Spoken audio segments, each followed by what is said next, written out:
Hi everyone, welcome back to my channel. Today I'm going to talk about something very important, and I'm going to break down a comparison between my life and Olivia's life.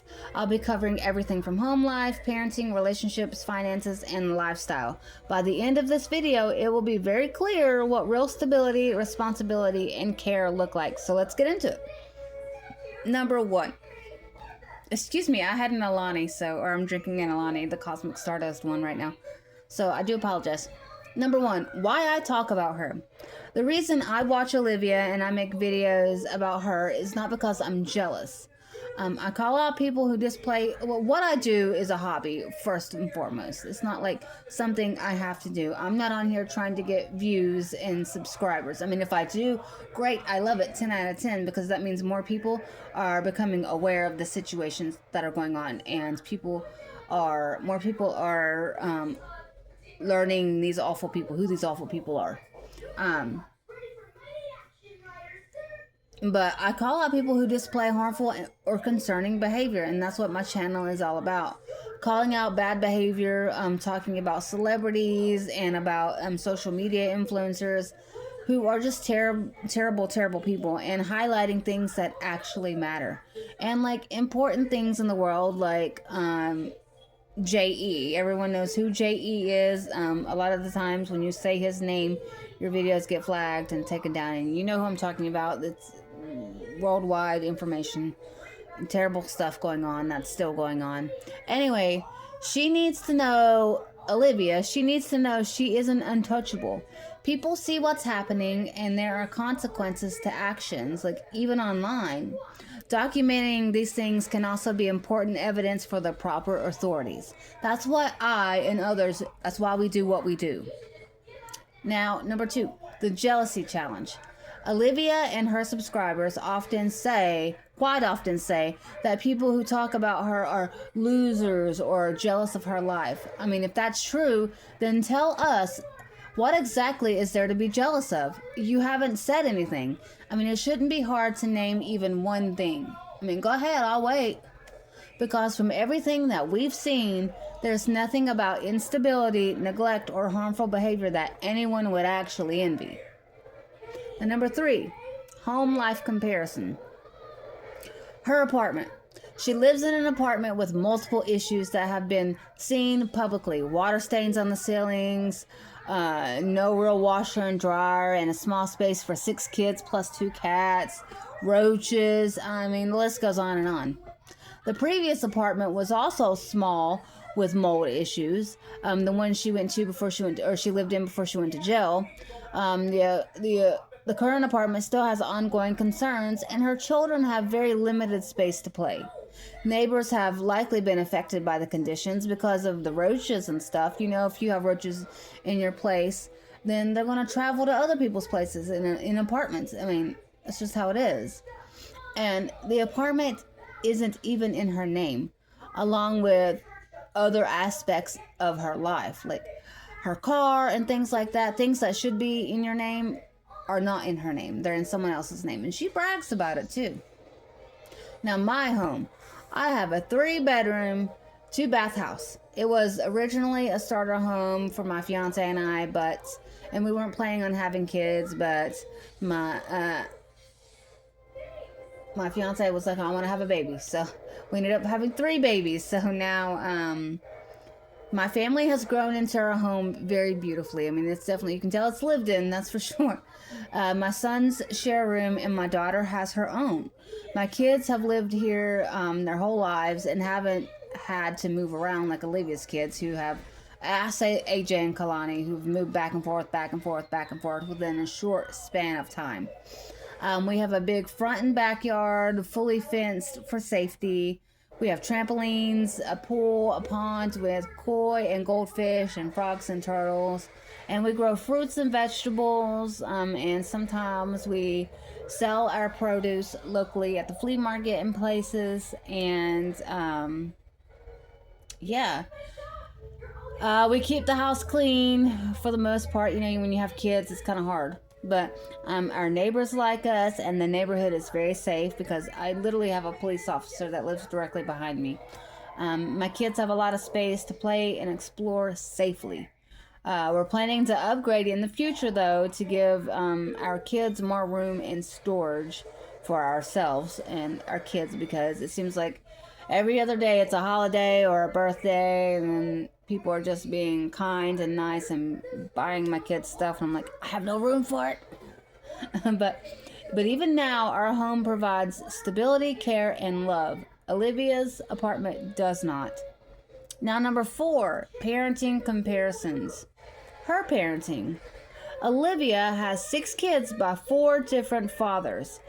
There have been many concerning behaviors observed, including threatening her son AJ with hot sauce or objects around the apartment, not taking proper care of Kalani's hair, leaving her with a bald spot that Olivia made fun of the other day along with her nose, leaving her kids in the apartment with mold and unsafe conditions, and that was the apartment before she went to jail, letting the children stay in diapers for extended periods of time without changing them, and you know that they stink. You just have to know that those kids stink. They have to smell like pee.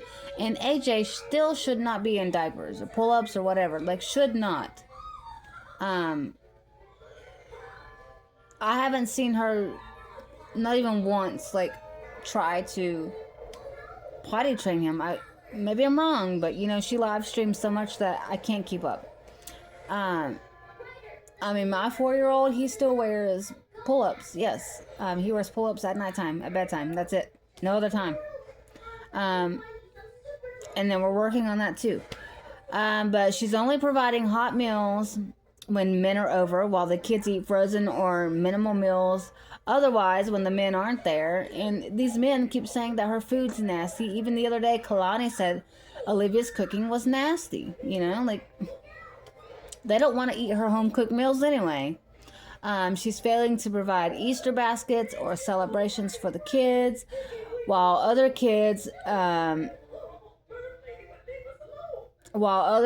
others, her kids' age, receive attention and gifts. You know what I mean?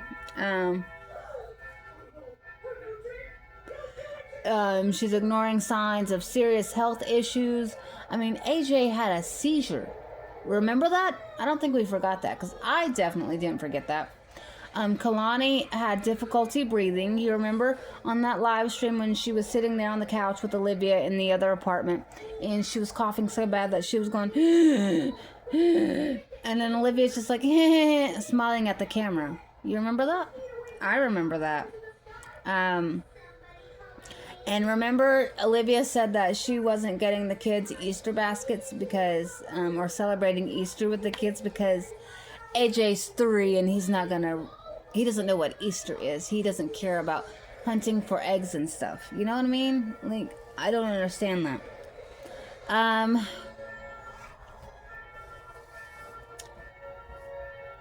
Proper medical care was not sought in these situations when, she took AJ to the doctor, to the emergency room when he had a seizure, and I think the only reason she took him was because AJ was at daycare when it happened. And she didn't even act an ounce worried about her kid. You know? Just like this new baby. She's barely talking about it.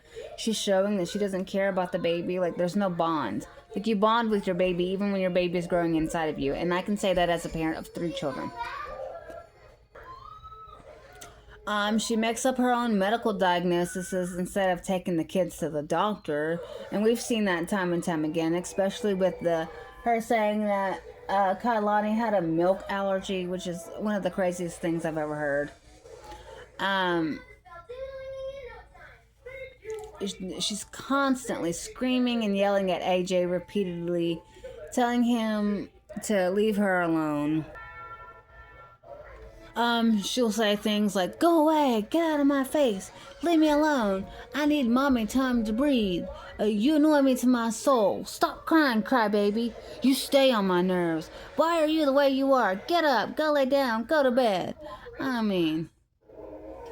I saw AJ and Kalani get excited when you were pretending, remember when you were pretending to email Stella on the pink toy laptop with those glasses on? Y'all remember that? They were so happy that Olivia was playing with them and engaging with them. Like, it broke my heart because it doesn't last long, or it didn't last long at all. And then you went back to ignoring them. You know, you used your kids to make a fake homeless scam in Florida. You used your kids for that. A 2 and a 3-year-old. You drive with no seatbelt on, and even with the kids in the car, and you read your live stream chat while driving.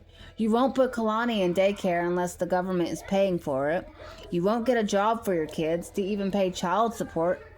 The judge said you were an unfit mother and took 3 out of 6 of the kids away and gave custody to Gerard, which is their dad. 1 minute you want this new baby that you're pregnant with, supposedly, and the next you say you wish you never got pregnant and you want to give the baby up for adoption. You tried to sell your baby to a rich woman on the internet. As I say these things out loud, if I were to be telling this to someone, I don't think they would believe me at all the claims I'm making. Yet they can all be backed up and seen on her live streams, or someone has clipped it and has it on their channel. She chooses men over her own kids. She lets these random men take her kids out by themselves with her not being present. She smashed AJ's finger in the car door so that she could get back to the apartment to continue her live stream. And remember, he was begging you to go to the doctor, to take him to, he was begging you to take him to the doctor. And instead of taking him, you know what she did? She asked Jen. She asked her what to do, and she asked her supporters. You drink around your kids and get drunk. You expose all 5 kids to these random men. You expose them to the online drama that you're in. You have your 3 oldest kids outside playing by themselves, and you never go outside and play with them. You never go to the kids' sports games, cheer, graduations, and are never there for their life events that every parent should be there for. Someone else has to teach those 3 kids how to navigate life and be good little people when they get older. CPS knows you by heart. I mean, I could go on and on and on. I mean, it's sad, you know. I don't understand, you know. I don't get it. I know not everyone can be winners, but you know, something has to give. I mean, when is enough enough?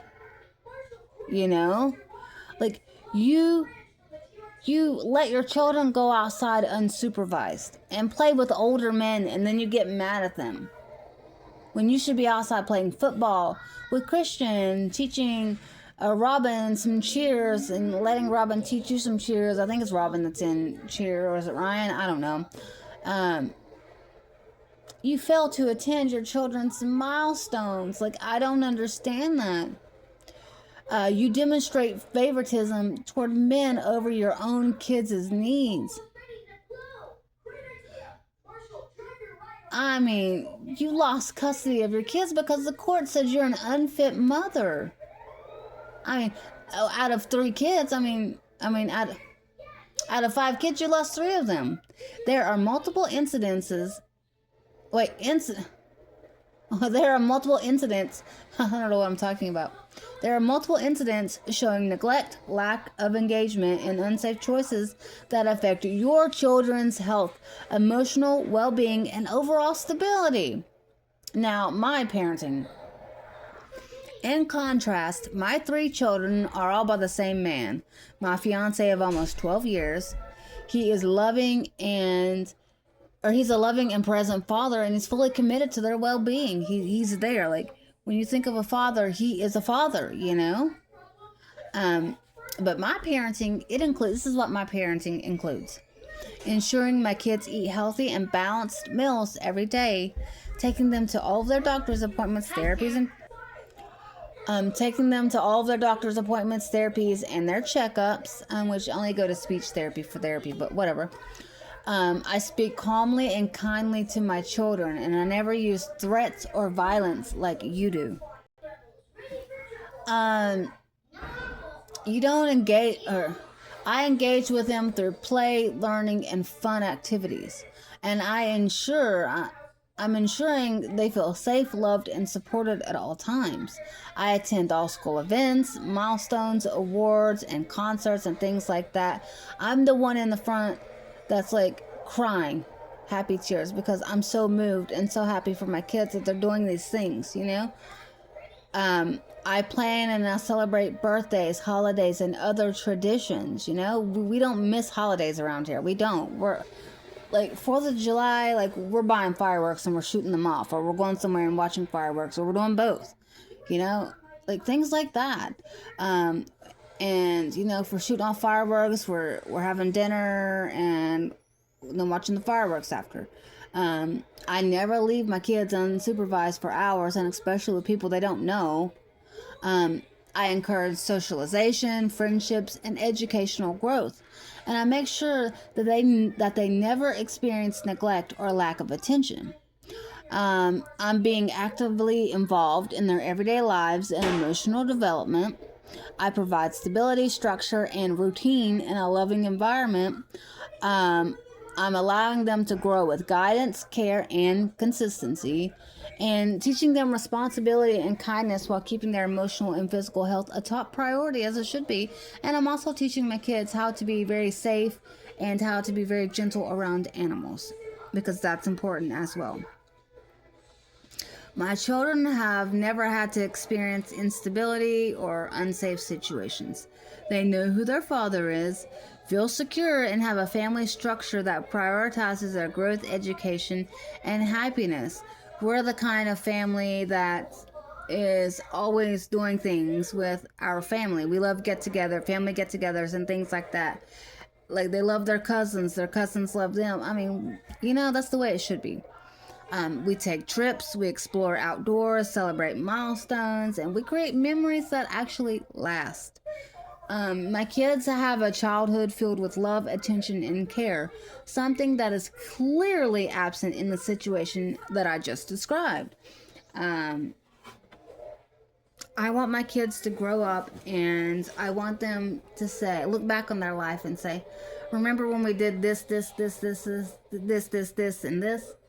Remember how much fun that was? Remember when we took this trip? Remember when, you know, we swam at this pool at this one place and it was so fun? And remember when we went to eat at this new restaurant? Things like that. You know, I want my kids to have a good childhood, you know.